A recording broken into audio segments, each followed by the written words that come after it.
what Queensland schools do is that all the 11 and 12, children develop portfolios of work in all of the core subject areas.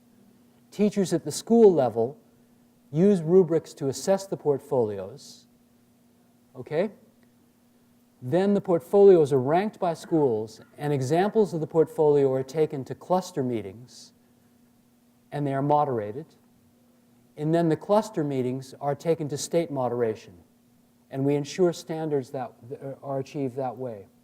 And then the kids are given overall numerical ratings on their portfolios of work. But guess what happens? And you can't tell teachers how to teach. Remember how I said how stubborn the baby boomers are? You know, you bring in somebody with a PhD to give them a workshop between 3:30 and 5 when their blood sugar's low, and you expect that to have an impact on their teaching. You send them away to conference, they have a religious experience, they come back, and nobody in the staff room believes them. Okay? The prevailing models of in-service have very little impact on teaching. Guess what happens? In the moderation systems, when teachers sit down to look at each other's, at their kids' work, they wind up talking about how they teach. They immediately say, I didn't know you could get a year 3 to do that. How did you do it? Can you show me your work program? And what we found is though the moderation systems cost 3 times more than a standardized test, we don't need to spend any money on in-service. Because the week they spend assessing student works in teams feeds directly into their curriculum planning for the following year. Is that? So it's an assessment process that actually feeds into it gives them a cultural touchstone, the student artifacts, to begin talking about their pedagogy. Whether or not he equated the success with getting food on the table. Do you know what I mean? Yeah, it's hard without having read the whole story, but he's got lots of connections to something absolutely. Here. The Martin Luther King connection is really impressive. And also, in my opinion, he's using his own ideas as well. He's using the vocabulary that he's learned also, in my opinion. Okay, so for knowledge. Okay. Makes a judgment of the importance of education. Makes logical and relevant judgments about the importance of education to some people and draws a conclusion using details and supporting evidence. I think he does that. I think he's more in the 3. Yeah, it'd be a high 3, yeah. Do we have stickies? Organization. Best a 3-. Because he makes Clearly able to establish an appropriate voice in written form, and the ideas have been organized with effectiveness. No. Response shows an effective use of planning. No. Makes a judgment about the importance of education to Songho and draws a conclusion using supporting evidence. Even his judgment is not clear. I think he thinks it's good. Well, he said because he wants him and his mom to have a better life, right? So that's his judgment. Okay. And draws a conclusion using supporting evidence. I sort of agree. His supporting evidence is weak. That he's repeated himself. Yeah, they could go and have freedom and go to school and have rights. Okay? So 1.8, one connection. That's the easiest one to do. A judgment about the importance of education. Well, all he says is he wants him and his mom to have a better life, which is Food, better house, and all that kind of stuff. So, But there's that not a doesn't lot of that's not supporting a judge details. about the education, about him going to school. There's no judgment about him That's going to right. school and getting an education.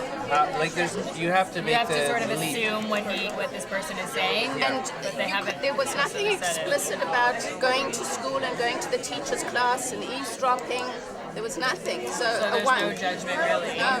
Although. And there was okay. no. Yeah, I thought it was strong. Yeah, it's a 1. Okay. Okay.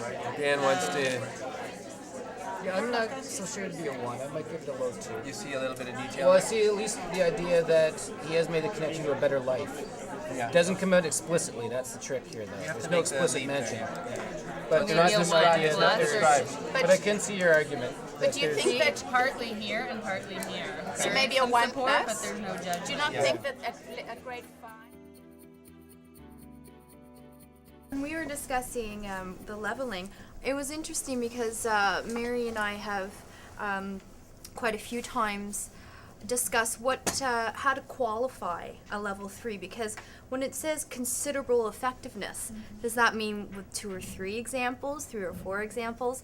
And coming from a kindergarten perspective, in the kindergarten document, there are no templates for that qualifying answer. So rubrics for me is something that I haven't really experienced that much from a kindergarten level, but that Mary and I have talked about, and we had some pretty interesting discussions on rubrics and what is considered appropriate at what age level and when to use it. At our last OFIP team meeting at our school, we spoke about how many makes considerable. And we were working, do we say 2? Do we say 3? Do we say 4? And then we decided we don't want to put a number, because what if somebody writes 2 excellent examples and somebody writes 4 and they've got nothing to do with what they've written? So we decided we wanted to rather go for quality rather than quantity. So we put in our rubric that we made for our next pathway that we're going to say demonstrates considerable, but we were going to look for quality, and when we do our moderated marking, we were going to compare quality of answers rather than quantity. So it's something to keep in mind, that it's quality. The other thing is that when you were talking about comparing comments, in the moderated marking, you're not comparing answers. You have to look at each one as an individual child. So you're not comparing the pink one and the green one. It's just the pink.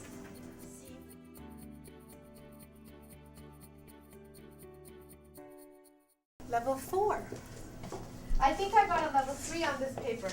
I think that because I made a really good connection and writing, and because I made a connection to the world about Craig Kilberger, and I related it to the story and to writing. So I think I got a level 3, and I related it to it so it would be like hope.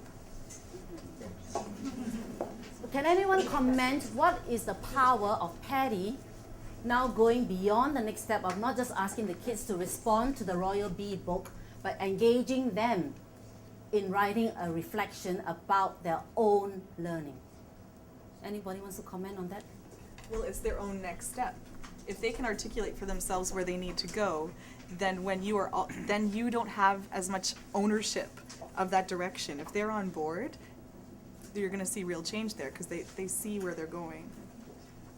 Even for that green student to say that this person should treat him brutally, understands that the grade doesn't come out of anything personal, the teacher likes the person or whatever, that in order for him to get the best mark possible, he wants to have it distanced from the person marking it, so he really understands that the grade exists in and of itself, and it's not because of who you are or what you've done in the past or that sort of thing. It's really interesting you said that. It's also about metacognition, because it's thinking about your own thinking. My process going through the experiences in OFIP this year and last year, I think there have been a few things that have been really beneficial in my teaching. Part of it is planning as a staff, that we really have the whole school on board, focusing on specific expectations, and we know that throughout primary, junior, all the grades, that everyone is focused on the same thing, so it's really good to collaborate with other teachers. Part of it is having time to plan together, look at the teaching strategies we're using, how we're going to implement that in our classroom, and then throughout the process, as we see the needs of the students and we're assessing them, to be able to speak to another colleague on what we're doing in the classroom, what's working, what's not, and really have that collaboration, being able to talk to someone else to see what's working and maybe next steps where to go from there. So it's been a really a big team effort with everyone. In my own practices in the classroom, I found that my students have been able to think more deeply about what they're doing. We've moved beyond sort of a surface level of comprehension to a deeper level, that they're able to go deep into a text, think about the underlying messages, being able to infer, evaluate what's happening, really hearing their voice and sharing their opinion, and moving away from a retelling and even reflecting on their own practices or reflecting on what they're doing. Because everything is so explicit, the students know what is expected of them, that we have rubrics and anchor charts posted in the classroom. They really understand what it means to have a level 3, a level 4, everything that I'm looking for, so they can look back at their work and say how they've done, where they need to work, and I can use that information for myself and to really understand how to go beyond, again, sort of a surface level.